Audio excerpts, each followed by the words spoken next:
It's really, campaigning is changing dramatically, It from is. where, gosh, in the last 20 years. And social media's role in it, mailers' role. I think the role of mailers are gonna go down some just because you're Oh, so digital.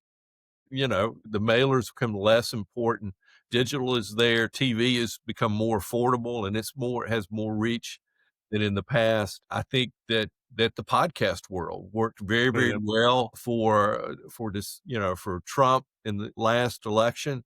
I think that it's going to become a bigger factor here in Oh, Florida. definitely.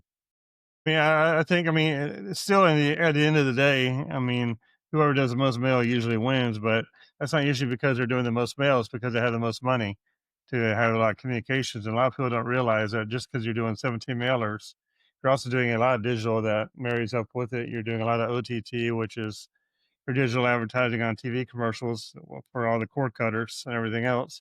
So that all marries up with your direct mail.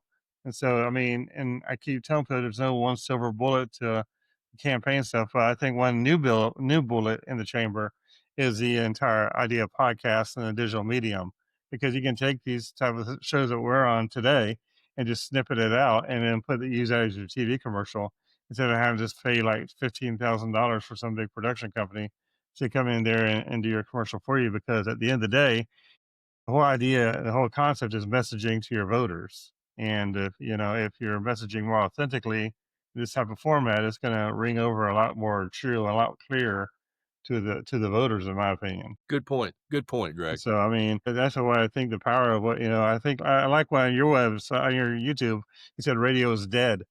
I don't agree. Radio is not dead altogether, but at the same time, compared to what the power it was before, whenever back in Pensacola you had Luke McCoy and WCOA and Don Priest and all those people who are leading the pack here for like 20 or 30 years on AM radio and Rush Limbaugh and all those days. I mean, everybody's now going to podcasts and they're all going to the digital medium because people are just, are not, well, they're paying attention, but between traffic and everybody cutting you off and the kids screaming in the car, it's hard to pay attention to the same degree.